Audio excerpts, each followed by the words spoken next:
Imagine a billionaire South Korean heiress paragliding for a product launch when a freak tornado rips through the sky, swallows her whole, and drops her onto the most heavily fortified border on the planet. She wakes up tangled in the trees of the demilitarized zone and immediately comes face to face with an elite North Korean soldier on patrol. On paper, this is the ultimate soap opera setup, a romance so improbable it belongs strictly in the realm of daytime television.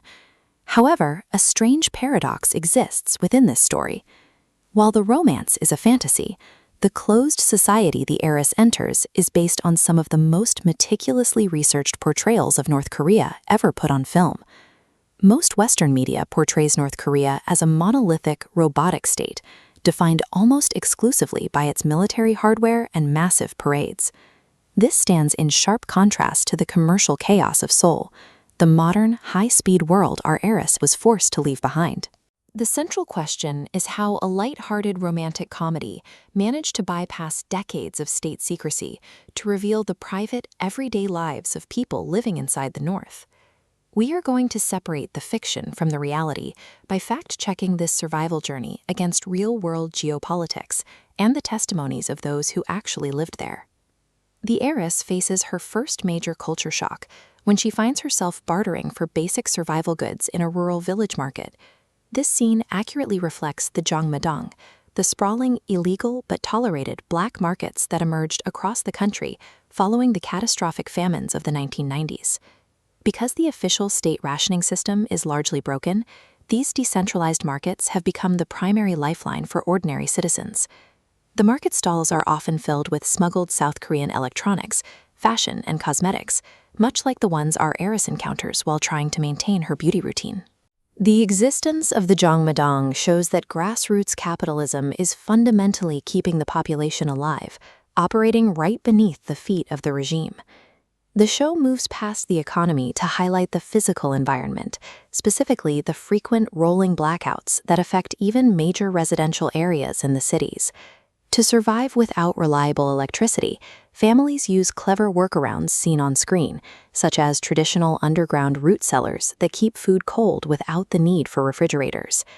There is also an invisible, psychological layer of infrastructure known as the Inminban, a mandatory neighborhood watch system that organizes every residential block.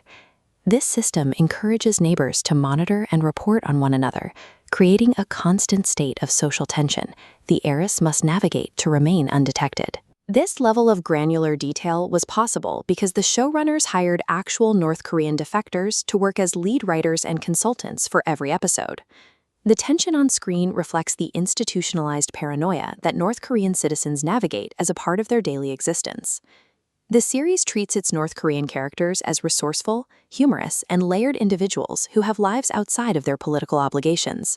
This human-centric approach stands in contrast to the rigid, high-level diplomatic stalemate that has kept the peninsula frozen for decades. This is a form of soft diplomacy, where a piece of popular culture manages to reach across a border that remains closed to almost every other form of communication. The series became a global phenomenon, reaching millions of viewers and sparking a rare conversation about the lives of people living behind the most militarized border on the planet. Ultimately, the show uses an impossible romance as a vehicle to show the specific socioeconomic conditions of a closed society to a global audience. It provides a reminder that behind the headlines and the military hardware, there are ordinary people simply trying to survive and find connection. It shows us that sometimes a fictional story can offer a clearer view of a hidden world than a traditional news report ever could. If you want to see more deep dives into how our favorite shows reflect real-world history, subscribe and hit the bell. We'll see you in the next story.